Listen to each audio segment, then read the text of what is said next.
The only thing more suspicious than a real estate agent missing an open house is one who returns from it with a pocket full of Tic Tacs and someone else's business card stuck to the inside of her bra. I didn't scream, didn't throw it across the room. I just noted the branding on the card's corner, Riverbend Dental and Implants. My competitor across town, the same smug bastard who once tried to poach my hygienist and has a Yelp review history that reads like a malpractice rap sheet. The Tic Tacs weren't hers. She chews gum obsessively, says mints taste like perfume in a pill. That morning, Sandra walked into the kitchen at 9:22 a.m., wearing her Thursday heels, the nude slingbacks with the scuffed back strap she only wears to staging consults, which I've never been invited to witness. I was sitting at the table, half-dressed in scrubs, flipping through the paper like it wasn't the obituary for our marriage. She smiled, kissed me on the cheek, too far from the mouth to mean anything, and said she had a showing out near Pineview, a condo that just wouldn't photograph well. I nodded, stirring my coffee with surgical precision. Then she walked out the door with her blouse misbuttoned, the second button clasped in the third loop. She never, ever misbuttons anything. Sandra once returned a blouse because the pattern on the collar seam was a half-millimeter off-center. I didn't follow her that day. I didn't have to. She left her iPad charging on the kitchen counter, rare, since she typically clutches it like a toddler with a blanket. Habit told me to ignore it.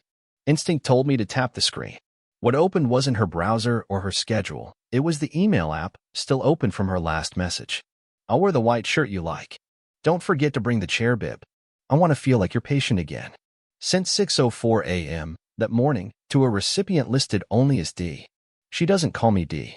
Never has. I'm Greg. Always Greg. Even when she pretended to love me in ways that sounded like moaning through gritted teeth, it was always Greg. I stared at that message for a full minute, unmoving. Not because I was shocked, but because of how oddly unsurprised I felt. It was like spotting mold behind the fridge and realizing it had been growing for months, feeding off something sweet you forgot you dropped. I was meticulous, always had been. My tools were sterilized 3 times over, my calendar color-coded, my hands washed so often the skin flaked. But I'd missed this. I'd missed her. Not the version of her that sold houses and wore tight skirts and laughed at bad jokes during wine tastings, but the version of her that had slowly begun subtracting herself from me. Her haircuts got shorter. Her hugs got longer, but only to cover for something. She'd begun to compliment my shirts, the ones she used to roll her eyes at, as if she were rehearsing guilt through politeness. I closed the iPad. I didn't confront her. I didn't send a reply to D. I did what any reasonable man in a small town with too much pride and too many dental licenses does. I went to work, filled cavities, prescribed antibiotics, and imagined how long it had been since she flinched when I brushed her cheek. 3 patients later, between a bridge consult and a molar extraction, I made a single search on my phone, Riverbend Dental operating hours. Then I opened the family locator app we hadn't used since our niece's birthday party in 2018, the one she never deleted because, in her words, what's the point? You already know where I am. Apparently not. She was not near Pineview. She was not showing a condo. She was 2.1 miles away at Riverbend Dental, parked in their private lot. I didn't move. I didn't call. I didn't even blink. I just memorized the timestamp and turned off the screen. That's the thing about being cheated on. The worst part isn't the sex. It's the way the lie forces you to question whether you've been asleep your whole life, or just very, very trusting. I came home that night to the scent of lemon candles, the one she only lights when she wants to preemptively cover something. She was humming. Her bra was hanging from the doorknob, which would have been enticing if I hadn't found a second one, the exact same style, shoved deep in the laundry bin, still damp with unfamiliar cologne. I didn't ask about her day. I didn't kiss her goodnight. I stared at her back as she fell asleep and wondered when I stopped being her husband and started being her placeholder. Because if there's one thing dentists understand, it's decay. It always starts small, a hairline crack, a bit of erosion, a whisper of something sour on the breath. But left untreated, it festers. It spreads. And eventually, if you're not careful, it eats straight through the root. It used to be that Sundays belonged to us. Coffee on the porch, her bare feet curled beneath her in the same chair she'd claimed the day we moved in, and me with the crossword, occasionally reading her clues just so I could hear her half-sarcastic, half-sweet answers. She used to like those quiet moments, said they felt like a breath in a world that never exhaled. But sometime around last November, she stopped sitting down. Said she felt restless, which I took to mean she needed a project. She cleaned out the garage without asking, reorganized the pantry, and labeled every spice jar with absurd precision, like she was preparing for a cooking show that would never air. At first, I found it charming, maybe even sexy, that she still had that fire in her to make things better. Then she stopped leaving the pantry door open. That door had always squeaked. I knew every creak in this house, but suddenly, I never heard it anymore. Like she was moving through the house in silence, learning to erase herself from the edges. Around the same time, she started going to these real estate networking dinners. Before, she hated those events, called them plastic wine parties for people who talk like listings. But now she claimed they were essential. Always at the same restaurant. Always ending too late for dessert at home. I'd hear the key in the lock at 11:48, 12:15, 12:36, and I'd pretend to be asleep, listening for the sound of her heels, not because I was checking up on her, but because I needed to hear them to remember she was real. One night, I asked if I could come with her, maybe just once. She blinked, smiled the kind of smile you give to children when they've said something foolish, and said, "Greg, it's not that kind of thing. You wouldn't enjoy it." Then she patted my shoulder like I was her aging uncle and went upstairs. She started saying things like, "I need time to recharge," and "let's make sure we're honoring each other's boundaries." Words she never used before. Words that felt imported from some therapist's pamphlet she must have read in a waiting room I wasn't invited to. She'd disappear for hours on her reset days, always coming back smelling different, not like perfume or sweat, but like a hotel room you've never been in. And when I asked how the staging went or if the clients were serious buyers, she'd smile and say things like, "It's all in motion," or "Trust the process." I didn't even know what that meant, but I nodded. Because at that point, I still wanted to believe I was the man she loved, not just the man she used to love, not just the man who was too polite to ask for evidence. She changed her phone background from the picture of us in Tahoe to a generic beach sunset, said she needed less clutter. She began locking her iPad when she left the room. She changed her Facebook profile to private, not unfriended, not blocked, just invisible. When I asked why, she said, "Oh, I've been meaning to clean that up anyway," as if it were a dusty attic and not a digital trail of her erasure. Her voice stayed sweet, her routine stayed polished, but she stopped sharing the little things, the way the receptionist wore the wrong shoes, the old woman who bought a house just to be near her daughter, the funny way some clients talked about crown molding. She used to tell me everything. Now she told me nothing. Except once, just once, in the kitchen, she said, "Don't you ever get the feeling you were supposed to be living a different life?" And I said, "Not really, because I wasn't. I was exactly where I was supposed to be with her." But she blinked like she'd expected a different answer. Like I'd failed some invisible test she'd only recently decided to give.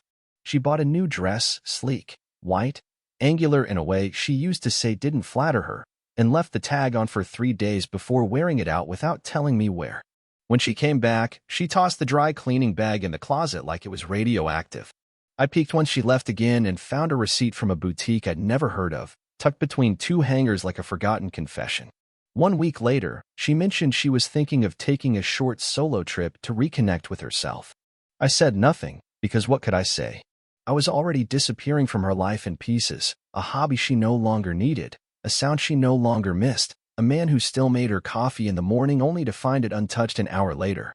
Even her silence had changed. Before, it was companionable, filled with the weight of things unspoken but shared. Now it felt curated, like a waiting room playing music too soft to cover the tension. And I still didn't confront her.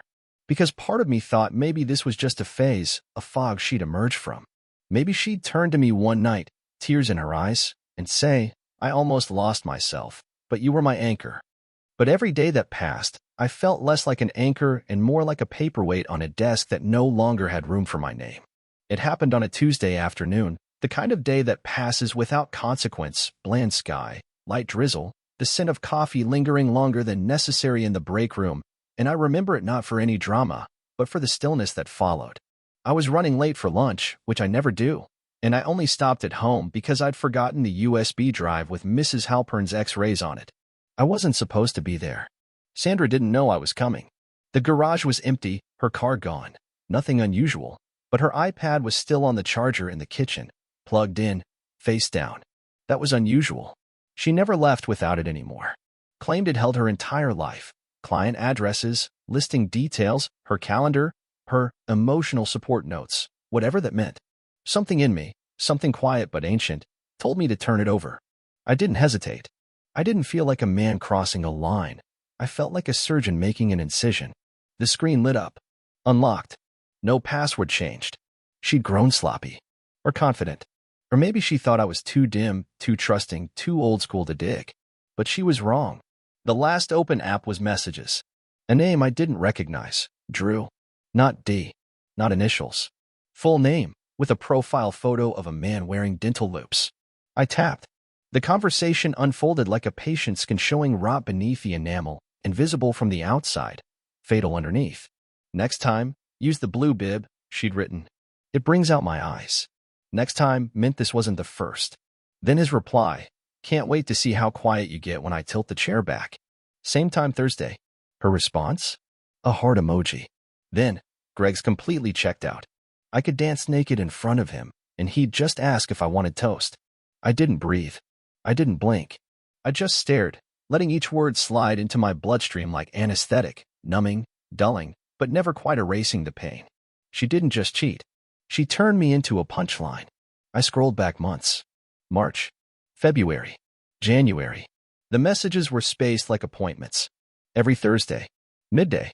Always playful, sometimes graphic, always soaked in condescension. She mocked my routines. She mocked my clothes. She mocked the way I still thought our weekends meant something. She called my Friday night chili retirement stew. Said I'd become a walking beige sweater with a DDS degree. At the very bottom of the thread, a photo. At first, I didn't understand what I was looking at. The angle was off, a selfie taken from above, her in a dental chair, bib on, mouth open in what could have been a laugh or something else entirely. Behind her, his face. Him. Smiling, smug, that same grin he wore when he beat me out for the Chamber of Commerce board seat last year. I stared at that image for what felt like days. My hand didn't shake. My pulse didn't spike. I simply understood, with perfect clarity, that I had just exited my marriage. Not loudly. Not legally. Not emotionally. But structurally. Internally. I had left the building, and what remained was someone I didn't recognize, a man still holding his wife's iPad, still smelling her on the furniture, still hearing her keys jingle on the hook by the door, but no longer tethered to her by anything human. I placed the iPad back on the charger, exactly as I'd found it. I didn't close the app. I didn't delete anything. Let her believe she'd hidden it well. Let her keep walking on that polished floor of her deception, unaware the tiles beneath had begun to crack. I went upstairs, found her spare car key, placed it gently in my coat pocket. I opened the hall closet, counted the suitcases.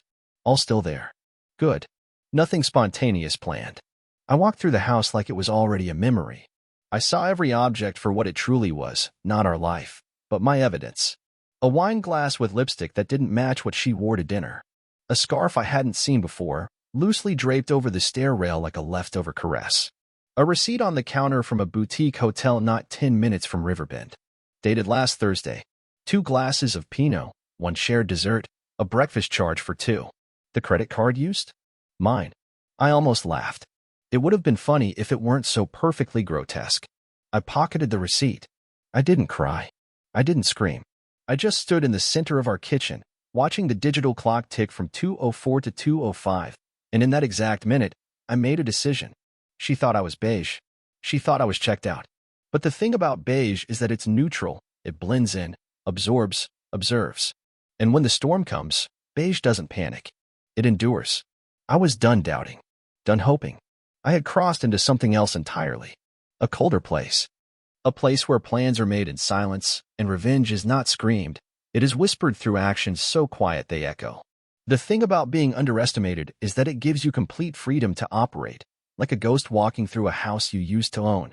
She thought I was predictable.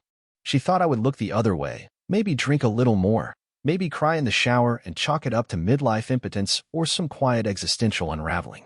What she didn't realize is that I'd spent the last 30 years learning how to read pain without flinching. You don't make it as a small-town dentist without learning how to interpret facial tics, micro-expressions, lies behind clenched teeth. So I started with the basics: movement, patterns. She claimed she had an open house in Westfield every Thursday at noon, so I checked. Not by driving out there, too obvious, too rash. I printed the schedule from her agency's public website. Every listing she said she was managing had already been closed or wasn't on market yet. One of them had been sold 2 weeks earlier. The photos still had her face reflected in a window, which told me she'd really been there once, just not recently. I took notes. I started a log. Thursday, 11:48 a.m., car left. No return until 2:37 p.m. I called the local flower shop and arranged a test delivery to her office, 24 white tulips, no card, just to cheer her up after a stressful week. I asked for a signature confirmation. The delivery failed. Nobody at the office. They tried again an hour later. Still nothing. Her receptionist finally called back and said Sandra had taken her usual Thursday mental health half-day. That was new. So I began to trace her phone's location history through the cloud. She thought she was clever disabling location sharing with me, but she forgot the home router logs. Every time she reconnected to Wi-Fi, her route data synced, even if she thought she'd hidden it. I pulled the logs. She'd been near Riverbend Dental every Thursday for the last 9 weeks. Always between 12:10 and 2:15. Never on weekends. Never at night. Always a window of deception thinly wrapped in the language of independence. I didn't just want proof. I wanted the architecture of the lie. The shape. The scaffolding. So I made copies. Printed maps. Annotated dates. I built timelines. While she brushed her hair in the mirror at night and asked me if I'd seen the dog leash, I was plotting coordinates of betrayal. Then I baited her. Lightly. I asked if she was still working on the Pineview condo, the one she said was her toughest staging job yet. She blinked too fast and said, God, yes, that place is a nightmare. But the listing had been pulled offline a week earlier due to mold issues. I knew that. I'd called the building inspector myself, pretending to be a buyer. He told me the whole complex was closed for repairs. So when she told me she'd need to do a full-day staging session that Thursday, I smiled and said, You're incredible. I don't know how you do it. Her cheeks flushed. Not with flattery, with adrenaline.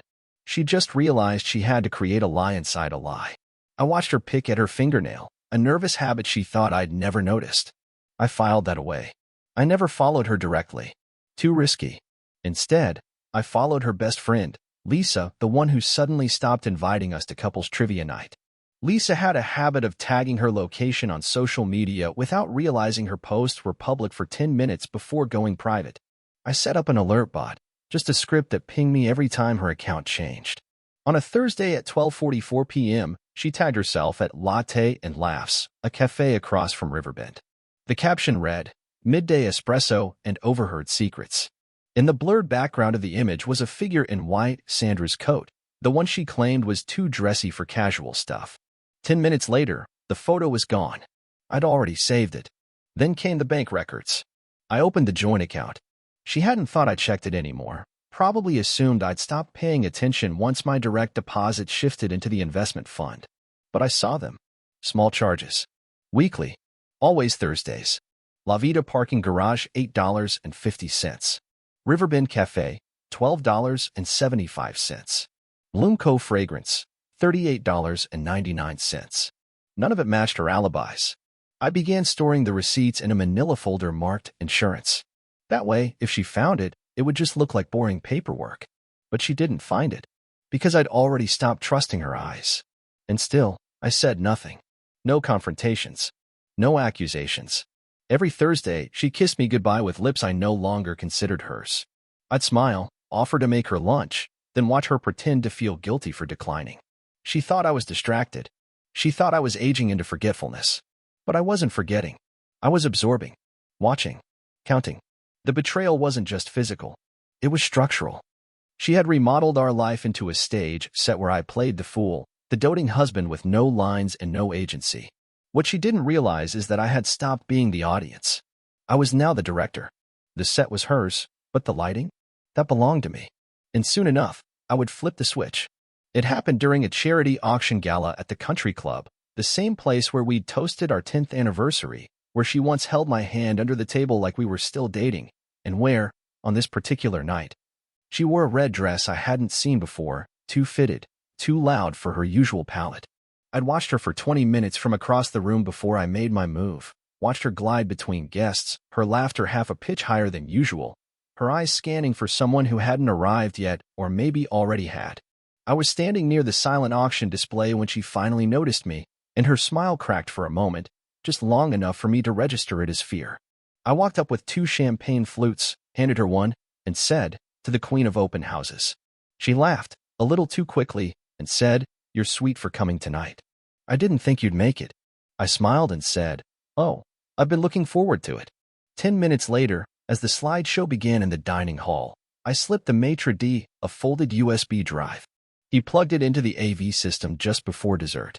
She was mid-sentence, telling a young couple about property taxes, when the screen behind her flickered, first black, then a photograph.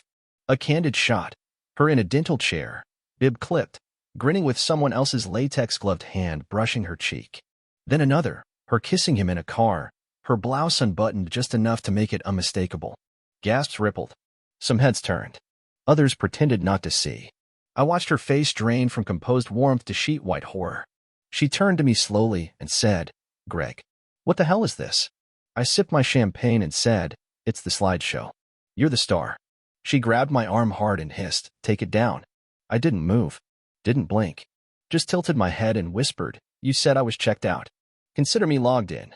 She stammered something about a mistake, that it was nothing serious, that it had only happened a couple of times, but the way her voice cracked gave her away. Then came the denials, rapid fire, desperate. "It wasn't what it looked like. We were just talking. You've always been paranoid." She said I must have misunderstood, that Drew was just helping with some personal tension. And then, when I didn't respond, she pivoted. "You never saw me. You never really listened.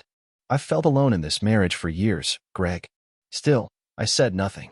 Just watched her unravel, watched the people she tried so hard to impress begin quietly backing away. She tried to smile again, reset the narrative, said we should talk privately, like adults, but the desperation behind her eyes betrayed her. She knew she'd lost control of the room. Then the mask slipped. Her jaw tightened. She leaned in and said, "You're pathetic. You've always needed to feel smarter than everyone else. Is this how you prove it? Petty theatrics?"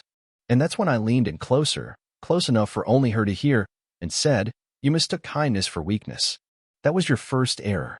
But calling it theatrics? That's cute. I haven't even started." Her face twitched, and I saw, for the first time, real fear. She reached for my arm again, tried to drag me toward the exit, but I gently pulled away. "Everyone's watching," I said. "Might as well give them a good ending." And then I walked her outside, to the valet stand, where her car was already waiting. As we stood there in silence, I handed her a manila envelope. Inside were printed messages, photos, locations, timestamps. She didn't open it, just clutched it to her chest like a child with bad news from school. "Why are you doing this?" she asked. "Because," I said calmly, "you made me disappear piece by piece. This is me reminding you I was always here." She looked at the ground, then up at me with trembling lips, as if trying to summon tears that wouldn't come. "You're going to ruin everything," she whispered. I stepped back, just out of reach, and replied, "No. I'm just done pretending nothing was broken." And as the valet opened her door and she slid in, still clutching the envelope, still too stunned to close the door behind her, I stood there in the warm spring air, watching the door like it was a curtain in a play I was no longer interested in. I didn't move. I didn't say goodbye. I simply watched her and waited. Let her sit in that silence. Let it soak. Let her realize that for the first time in our entire relationship, she wasn't the one controlling the scene. She was the scene, and I was the one with the final act still in hand. She showed up at the house the next evening like a storm with nowhere left to go, hair disheveled, no makeup, red eyes that tried to look wounded but only betrayed panic. She let herself in with the spare key. I hadn't had time to move yet, marched into the living room like she still owned it, like the echo of her betrayal hadn't already replaced her scent in every room. "We need to talk," she said, sharp and breathless, dropping her bag on the floor like a challenge. I sat there in the same chair I always used, the one she once said made me look too much like a grandfather, and didn't even turn my head. "Then talk," I said quietly, without emotion. That unsettled her. She expected rage, or pleading, or some version of the man who once fixed her car mirror at 2 a.m. in the rain. But all she got was stillness. She launched into it like a performance, hands flying, voice rising, already rehearsed. "I made a mistake, okay? A mistake. People slip. People mess up. You don't just crucify someone over one bad decision." She paced in front of me, waiting for a reaction. I gave her none. She switched gears. "You weren't there for me, Greg. You haven't been there. You were more married to that damn workshop than to me. I needed connection. I needed touch.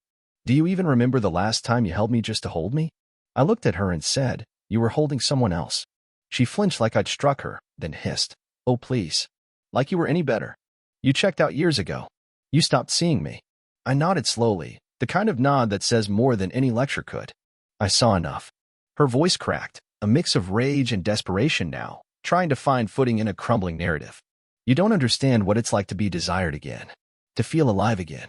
I'm not just a wife, Greg. I'm a woman. I needed to feel like one." I took a sip from my glass, water, calm, clean, and said, "Then you should have left before you dirted everything else." Her lip trembled. She sat down hard across from me, legs crossed too tightly, the way she did when she was trying to compose herself. "Do you have any idea how cold you sound?" she asked. "Colder than the man who slept beside someone he didn't love for a year?" I replied. She didn't answer. Couldn't. She was used to having the emotional upper hand, used to being the one who cried first, who controlled the narrative by breaking first. But I was done breaking. I was tempered now. She lashed out again, harder this time. "You smothered me. Every time I tried to grow, you clipped my wings. Every time I wanted to evolve, you made it about your comfort. You were boring, Greg. You never challenged me." I leaned forward slightly and said, "You were never looking for a challenge. You were looking for a mirror that only showed what you wanted to see." Her face darkened. "You know what?" she spat, standing again. "Maybe if you'd been a real man, this wouldn't have happened. Maybe if you made me feel something, I wouldn't have needed someone else to remind me I was alive." I stood too, slowly, deliberately, and said, "No. You needed someone too weak to hold you accountable. And you found him." She opened her mouth to respond, but nothing came. Just a hollow breath, a flicker of whatever performance she'd prepared crumbling under the weight of being truly seen. "You don't love me," she said finally, softly now. "Not anymore." I looked her dead in the eye and said, "No. I just finally understand what I loved, and it wasn't you. It was who you pretended to be." Her shoulders sagged. She looked around the house like she was trying to see something familiar, something salvageable, but everything looked different now because nothing belonged to her anymore. Not the air, not the silence, not the man she once maneuvered like furniture. "So that's it," she whispered. "You're just done." I walked past her to the door and opened it. "I was done the moment you smirked in that photo." She didn't move, didn't speak, just stood there trembling, as if realizing for the first time that the game was over, and she had no moves left. And that silence between us, that heavy, suffocating silence, was no longer her weapon. It was mine. She thought I'd simmer in silence, maybe sulk for a few weeks, lick my wounds, and eventually come crawling back, or, better yet, slink off quietly into some sad bachelor existence while she curated her next chapter. What she didn't realize, what most people never realize about quiet men, is that silence isn't surrender. It's surveillance. It's staging. So I began with the basics, control. First, I separated the finances not with fireworks, but with surgical disconnection. I removed my name from the auto payment on her car lease, had the bank flag all joint cards for fraud, and shifted the utilities into my name only, then scheduled them for disconnection at the end of the billing cycle. Her gym membership? Gone. Streaming accounts? Passwords changed. I let her get halfway through a Netflix movie before the system booted her out with the phrase "access revoked." The joint savings? Drained, legally, mind you, into a new account under my name only, one I opened using the same financial advisor she had once smugly introduced me to at a holiday party. He didn't ask questions when I said I was preparing for life changes. He just nodded and moved the money. Next came the digital purge. I backed up everything, every message, every timestamped location ping, every email, every photo. I stored it redundantly across 3 encrypted drives and uploaded a compressed version to a private cloud folder labeled for legal use only. I sent a polite, concise email to our accountant explaining that I would be filing as a single individual this year, citing irreconcilable asset redirection. Then I contacted my lawyer, not the town divorce shark she feared, but someone far more effective, a woman named Sylvia who specialized in high-efficiency dissolutions. She didn't ask for drama, she asked for evidence. I handed her a thumb drive and said, "Everything you need is on here. Timestamped. Categorized. Use what's necessary." By the end of the week, Sylvia had filed every motion I needed for divorce, property separation, and the removal of her name from all jointly titled possessions, including the workshop she never stepped foot in but once claimed was ours. Then came the social layer. I didn't blast her. I didn't post screenshots or gossip. I sent a carefully worded message to her parents, composed in the same clinical tone I use when informing a patient they've got an impacted molar. I told them we were separating due to infidelity, attached no evidence, but implied I had it. Just enough to plant the seed. Then I sent similar messages, brief, factual, detached, to 3 of her closest friends, including Lisa. I didn't beg for support or explain myself. I simply stated, "You may hear different versions of this. I thought you should know the truth came with proof." I left it at that. The vacuum did the rest. People don't trust the loud one in the breakup. They trust the one who speaks last and with no embellishment. After that, I turned to the professional angle. Sandra had used her agency's account to send several of her rendezvous messages, sloppy. I compiled those and forwarded them to her broker with a simple subject line, "For internal review, potential conduct concern." No accusations. Just facts. A few screenshots. I left out the more explicit ones. No need to get petty, and instead focused on the ones that showed professional time, agency vehicles, and company events being used as cover for her affair. I knew the firm well enough to know their public image meant more than any one agent. I didn't ask them to fire her.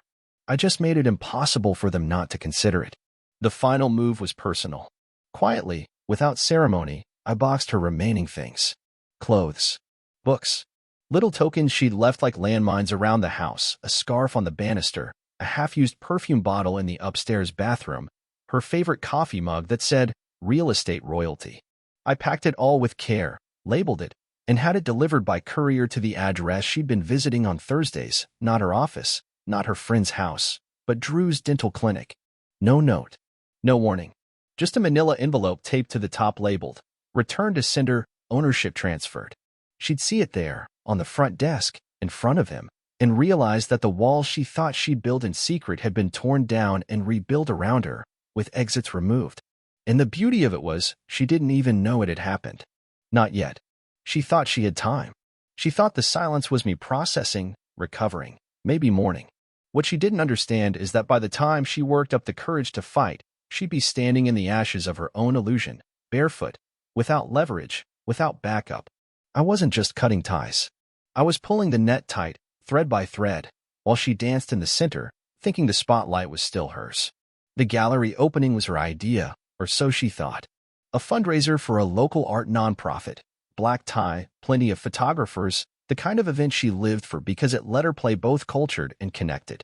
She'd gotten an invite through one of her few remaining friends, still unaware of how the circles around her were already closing. She asked if I'd come, almost timidly, as if testing to see how much access she still had. I agreed without hesitation, even offered to drive, held the door for her like I always had, helped her with her coat when we arrived, my face unreadable, my tone perfectly pleasant. She was nervous. I can see it in the way her fingers kept adjusting her bracelet, how she kept scanning the room like she expected someone to corner her. She still didn't know the moment had arrived. The fall. The reckoning.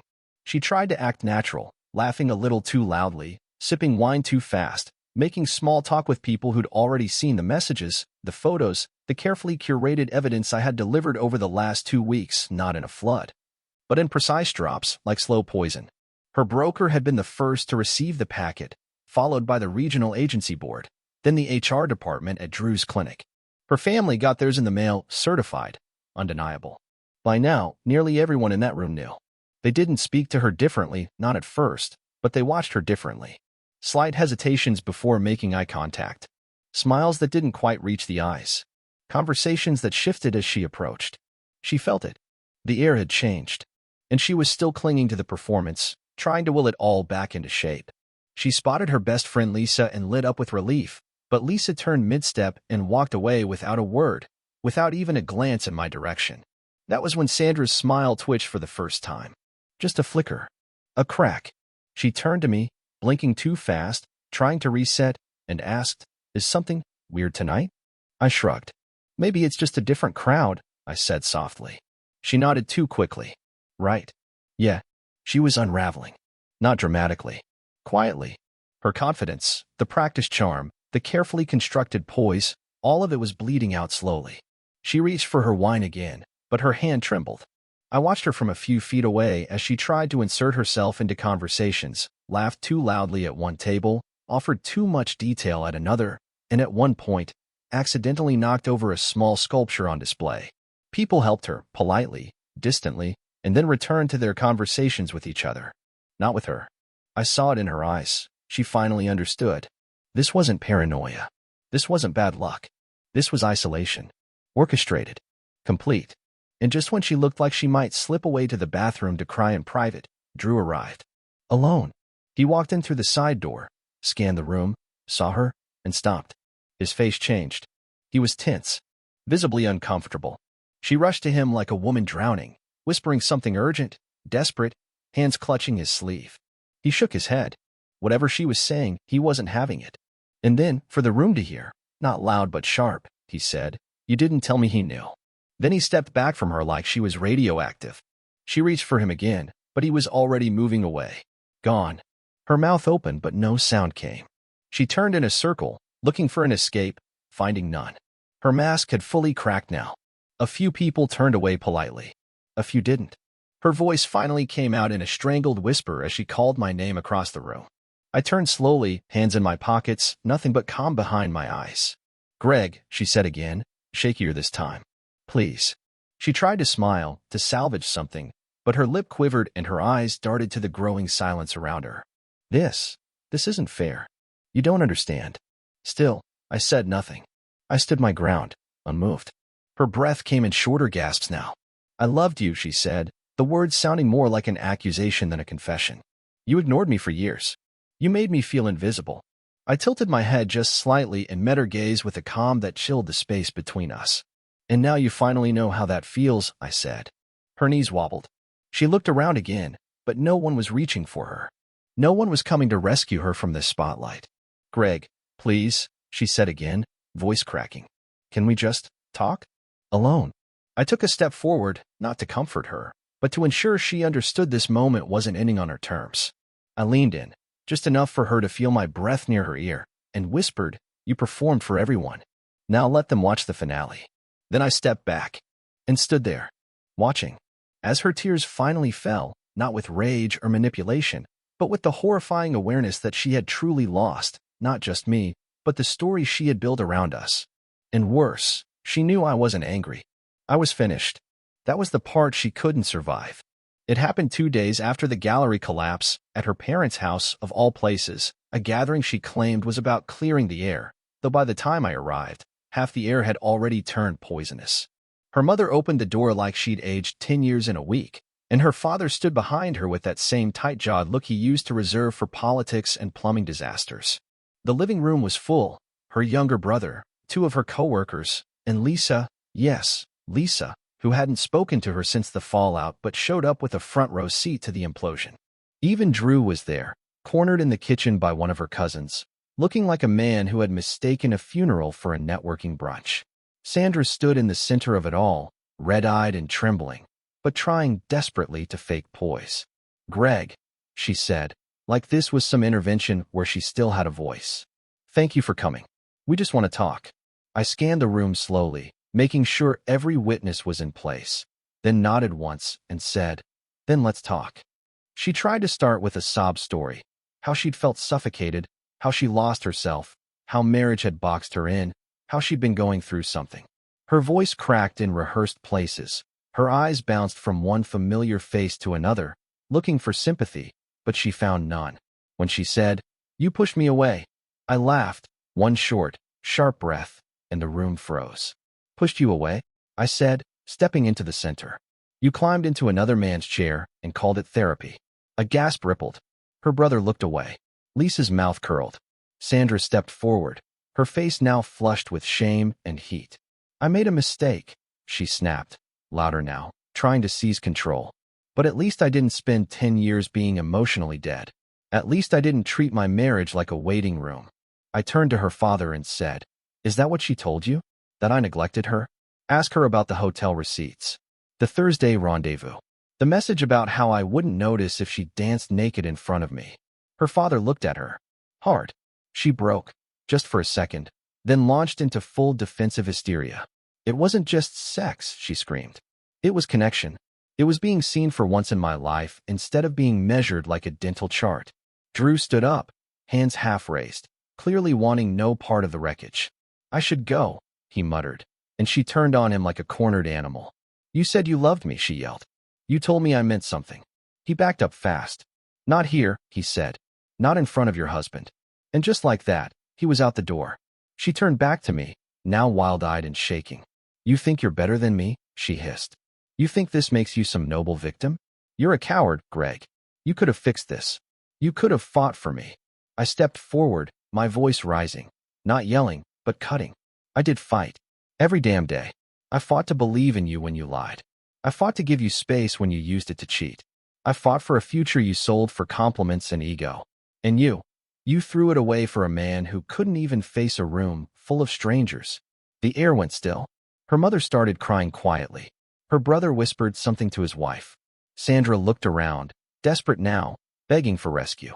Please, she said, to no one in particular. Please just let me explain. And that's when Lisa stepped in, arms folded. We read the messages, she said. You mocked him. You mocked us. You were never unhappy. You were just bored and cruel. Sandra's head snapped toward her, but no words came out. Just a dry, stunned breath. I watched her shrink, piece by piece, in the space of a single heartbeat. She looked at me one last time, face twisted between rage and regret, and whispered, You don't love me anymore. I stared at her, full of everything she had killed in me, and said, No, I loved someone who never existed. Then I turned and walked past the silence, past the judgment, past the wreckage she had created and now had to live in. I didn't slam the door. I didn't raise my voice. I just left her standing there, finally seen for what she was, with no mask left to hide behind and no one left to lie to. It didn't happen all at once. Her collapse, it came in layers, like wallpaper peeling in a house nobody maintained anymore. First, the agency restructured, which is to say they cut her loose the moment the board saw the screenshots and realized her face was no longer a selling point, but a liability. Then came the silence from her network. The colleagues who once toasted her over wine and hors d'oeuvres now ghosted her entirely. Lisa blocked her on every platform. Her social accounts turned from curated galleries of success and sunlit brunches into a digital wasteland of unanswered posts and deleted comments. I heard she tried to rebrand herself under a new business name in a neighboring city, but her reputation followed like smoke through a keyhole. Clients vanished. Referrals dried up. Even Drew, the man she threw her dignity at, moved on before the dust settled. One day she showed up at his clinic, hysterical, begging for understanding, and he told her flatly in front of a patient, "This was never more than a mistake I won't repeat." After that, she disappeared for a while. Her parents stopped answering her calls. Her brother stopped inviting her to birthdays and cookouts. I only know this because they told me themselves, a quiet apology over coffee, her mother crying into a napkin while her father asked if I needed help with the garage.